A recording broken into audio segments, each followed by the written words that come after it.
Қанана қалай жаруға болады? Джеки Чанның онлайн сабағы. 2 бөтелке арақ, арқан, темекі мен сіріңкелерді дайындаңыз. Содан кейін арқанмен айналдырып, бөтелкенің аузын бір-біріне байлап биік жерге іліңіз. Содан кейін темекіні алып, фильтрін алып тастап, оны сіріңкеге қыстырыңыз. Сосын бөтелкенің аузына арқанды сіріңке қорабымен қысып, темекіні тұтатып есікті жауып шыға бер. Арқан өртенгенде бөтелке жерге түсіп, спирт тұтанып, әжетхана күл болады.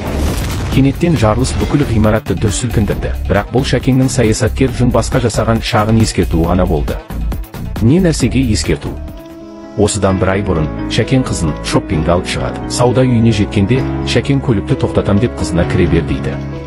Бірақ бұл мәңгілік қоштасу болады деп ешкім ойлаған жоқ. Олар лаңкестік әрекетке тап болып, қызы оқиға орнында қаза тапты. Ол барлық жинаған ақшасын полиция бөлімшесіне әкеліп, тек қана қаншердің атын білгісі келіп еді. Бірақ полиция біраз сандырақ айтып құтыла салғысы келді. Біз барынша тырысып жасаймыз. Сен қайта бер дегенді білдірсе керек. Содан Шәкең қауіпсіздік министрі Жынбасқа барды. Ол бұрын лаңкестік ұйымның мүшесі болған. Қазір жоғары лауазымды мемлекеттік қызметкерге айналды. Шәкеңнің түйсігі бұл адам бұл істің ішкі хабарын білетінін сезді. Бірақ Жынбас Шәкеңге мүлде бермеді. Шәкеңнің қайта көмек сұрағанына тап болған ол оққағарларға Шәкеңді қуып жіберуін өтінді. Осы сәтте Шәкең кейістер өз қолынан ғана келетінін түсініп, бұл топастарға Шәкеңді ашуландырса, ақыры қандай аянышты болатынын іс жүзіндегі іс-әрекеттер арқылы жеткізеді. Үйге оралғаннан кейін Шәкең бомба жасауды жалғастырды. Алдымен ол 1 шелек мұзды алып, 2 бөтелке қышқыл құйып, содан кейін қатаң пропорциямен нақты миллиграмдық дозаны ұстанды. Bir күні Жынбастың қоластындағылар машинаны айдауға бара жатқанда, бірі кенет көліктен 2 сымды көріп қалады да бактың қақпағын дірілдеп ашады. Бірақ ішінде бомба жоқ.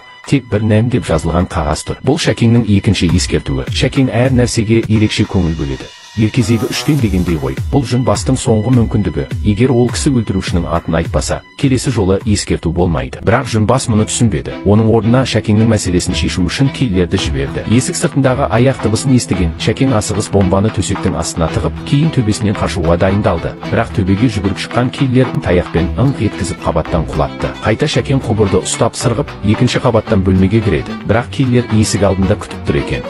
Әйтсе де жасы 60-қа таяған Шәкең 4 жігіттің алдынан тайынбай, тез арада 4-еуін 4 жаққа құлатты. Бұны білген Жынбас ашуланып, қол астындағыларды қабілетсіз деп балағаттады. 4 мықты қарияны жеңе алмады дегенді айтарға бет жоқ. Осы оқиғаны басынан өткерген Шәкең әбден ашуланып, енді басқаша сөйлеспекші. Бірақ бұл жолы жібергені бомба емес, фотосурет болды. Күтпеген жерден бомбадан да қорықпайтын Жынбас суретті көріп бірден шошып кетті. Өйткені бұл оның көңілдесімен кездесіп тұрған суреті, және оның күші Жынбастың саяси мансабын бұзуға жеткілікті. Жынбастың қорыққаны сонша, ол тез арада ауылдағы фермаға тығылып, адамдардың қарсы шараларды талқылауға шақырды. Алайда қарсы шаралар ойластырылғанша Шәкең де келіп үлгерген. Шәкең атқораға жасырын кіріп қолдан жасалған бомбаны алып, үстін қаптап, өзі алысқа тығылады. Бұл 3-ші бомба. Жынбас шынды болайын деді. Бұл кәрішал неге аңдып қалмады? Алайда бұл әлі біткен жоқ. Келесі күні таңертең Жынбастың көлігі қайтадан бомбаланып, жүргізушінің аяғы қан жоса болған. Жынбас өзі жоқ екеніне қатты қуанды, әйтпесе не болар еді? Оққағар бұл жолы оның қашықтан басқарылатын бомба екенін, яғни Шәкең алысқа бармағанын айтты. Ал ең жақсы жасырынатын жер алдағы орман екенін сараптады. Жынбас бұйрық берген бойда оққағарлар тез арада орманға аттанды. Ал бұл Шәкеңнің тұзағы еді. Ол күзетшілерді тарту үшін әдейі от жақты. Ал енді аң аулайтын кез келді. Әуелі арқаннан бір оққағары шалынады.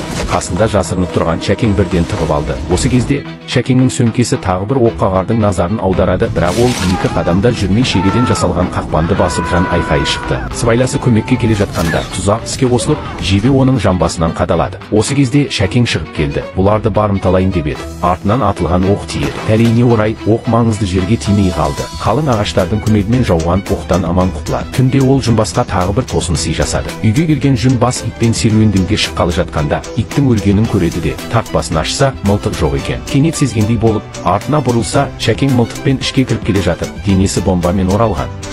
Ол Жынбасқа соңғы рет мүмкіндік берді. Және 24 сағаттың ішінде өлтірушінің кім екенін айт деді. Әйтпесе барлығымыз бірге өлеміз. Жынбас қорыққаннан дауысы өзгеріп, тез келісті. Содан кейін ғана Шәкең тапаншаны алып, вилладан шығып кетті. Бірақ Жынбастың шын ниеті кісі өлтірушіні табу емес. Омон болған немере інісі Бұйрабасты шақырып, оны қалың орманға жасырын кіргізіп, Шәкеңнің көзін бір жолата жоқ қылу еді.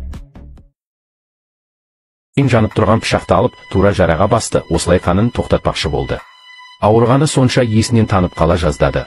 Оның барлау қабілеті өте мықты болған соң ғана бірнеше күн бойы орманда жасырынып жүр. Жүнбас Шәкеңді өлтіру үшін Амон Бұйрабасты жіберуге мәжбүр болды. Бұйрабас қолына мылтық алып, орманды тінтіп, көп замай Шәкеңнің жасырынған жерін табады. Бірақ ол жанына барғанда ішінде ешкім жоқ екенін байқайды. Осы кезде оны кенет бұтақпен құлатып жіберді де, Шәкең сыртқа шықты. Екеуі төбеден бірге аунап түседі. Қоян қолтық ұрыса бастады. Жасы 60-тан асқан Шәкең ауыр жарақаттанса да, Бұйрабас пен қиян кескі шайқасты.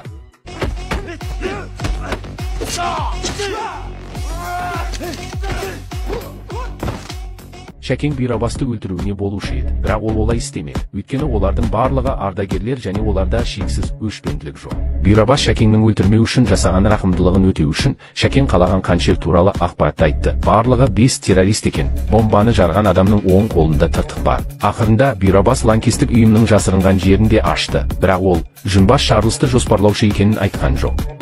Жүнбастың мұндай әрекетке баруының себебі бейберекетсіздік тудырып, жұртшылықтың ашуын ояту. Содан кейін ол оны реттеуге жеке өзі шығып, сайлаушылардың қолдауына ие болып, саяси орнын тұрақтандыру болды. Ол Шәкеңге істі тергеуге көмектеспеуі де таңқаларлық емес, себебі бәрін өзі жасаған. Ал енді кек алу басталды. Шәкең газ жұмысшысының кейпіне еніп, лаңкестің үйіне жасырын түрде кіреді. Үйге кірген соң өзін сабырлы кейіп танытып, үйдегінің бәрін бақылап отырды. Бірақ қызын өлтірген қаншерге қарағанда абайсызда олардың күдігін оятып, Шәкеңнен құрал сөмкесін ашып, төгуін талап етті. Қару табылған сәтте Шәкең бір адамды теуіп, екіншісіне автоматты жұлып алып, үстелді жамылғы ретінде пайдаланып, бірнеше лаңкестерге оқ жаудырды. Шәкең атыста 2 адамды өлтіреді, бірақ көп ұзамай оның мылтығын атып жіберді. Одан кейін қоян қолтық ұрыс басталды. Қызының кегі Шәкеңнің күшін асып тасырғандай, ол біреуін иығынан асырып құлатып, содан кейін теледидармен оны о дүниеге аттандырады. Сосын қызын өлтірген қаншерге бетпе-бет келіп, орамалын алып, лақтырып жіберді де, ақыры бар күшімен қаншерді тұншықтырып өлтіреді. Бұл кезде полицияда бұл жерді тапты, бірақ олар қабырғаны бұзып кіргенше, Шәкең құшағында аман қалған итімен бірге кетіп қалған. Соңында нағыз кінәлі Жүнбас ана қалды. Ол бітпесе кек алған есеп емес. Бұл уақытта бұрын түсірілген суреттер рөл ойнайды. Шәкең Жүнбасты тауып алып, фотоларды интернетке өзі жариялауға мәжбүрледі. Осыдан кейін ол құрдымға кетеді. Осының бәрін саяси орын үшін жоспарлаған, бірақ ақырында ол барынан айырылды. Бұл оны өлтіргеннен ары жаман.